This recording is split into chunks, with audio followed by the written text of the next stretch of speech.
Barada Richard Eliezer atau Baradae tak menolak saat diminta Verdi Sambo menembak Brigadir Yosua Huta Barat di rumah Duren 3, Jakarta Selatan.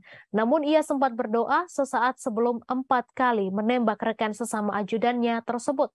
Hal itu terungkap dalam sidang dakwaan kasus pembunuhan berencana Brigadir J dengan terdakwa Verdi Sambo di Pengadilan Negeri Jakarta Selatan pada Senin hari ini. Dalam sidang itu, Verdi Sambo dihadirkan secara langsung ke dalam persidangan. Awalnya, jaksa penuntut umum mengungkap Baradae diminta Bribka Riki Rizal menemui Verdi Sambo di lantai 3 rumah Saguling, Jakarta Selatan. Saat itu, Bribka RR sudah mengetahui rencana niat jahat Verdi Sambo membunuh Brigadir J. Namun, Bribka RR menolak menjadi eksekutor menembak Brigadir J. Lalu Baradae menemui Verdi Sambo yang tengah duduk di sofa panjang ruang keluarga lantai 3. Kemudian Verdi Sambo selaku Kadif Propam Polri itu pun menceritakan pelecehan seksual yang dialami istrinya Putri Chandrawati di rumah Magelang.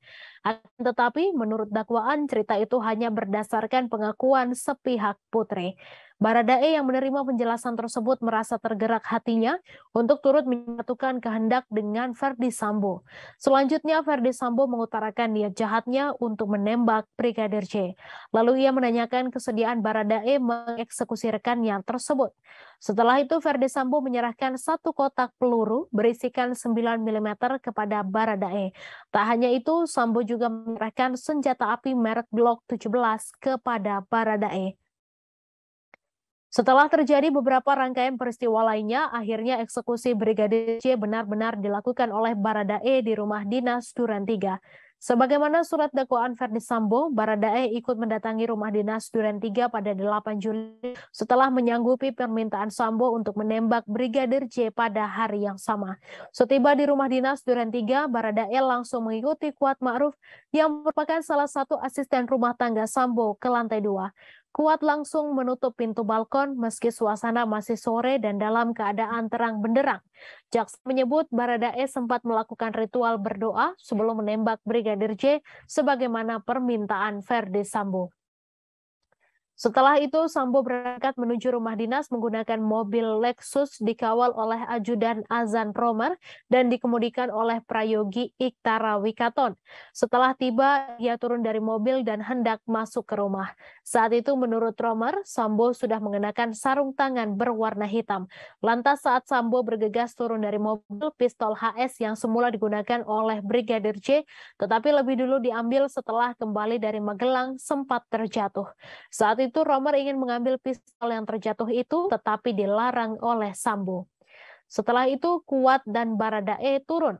Sambo kemudian meminta Baradae mengokang pistol Glock yang digunakannya. Kuat kemudian meminta ajudan Sambo, Bribka Riki Rizal, masuk ke rumah dengan mengajak Brigadir J. Saat itu Kuat sudah menyiapkan pisau di dalam sebuah tas yang dibawa untuk berjaga-jaga jika Brigadir J melawan. Setelah Brigadir J masuk ke dalam rumah, Sambo langsung memegang leher bagian belakang Brigadir J dan mendorongnya ke arah tangga. Saat itu Sambo memerintahkan Yosua untuk jongkok. Yosua yang saat itu bingung mengangkat kedua tangannya ke depan sejajar dengan dada dan sempat mundur dan bertanya. Seketika itu juga Sambo memerintahkan Baradae untuk menembak Brigadir J. Baradae kemudian mencabut pistol yang disimpan di pinggang sebelah kanan dan mengarahkan moncongnya ke arah Brigadir J. Saat itu Baradae melepaskan 3 atau 4 tembakan sehingga Brigadir J jatuh dan terkapar. Saat Yosua sekarat dan tubuhnya masih bergerak, Sambo yang sudah mengenakan sarung tangan hitam lantas mengambil senjata api yang digunakan ajudannya itu dan melepaskan 1 tembakan ke arah belakang kepala Brigadir J hingga korban meninggal dunia.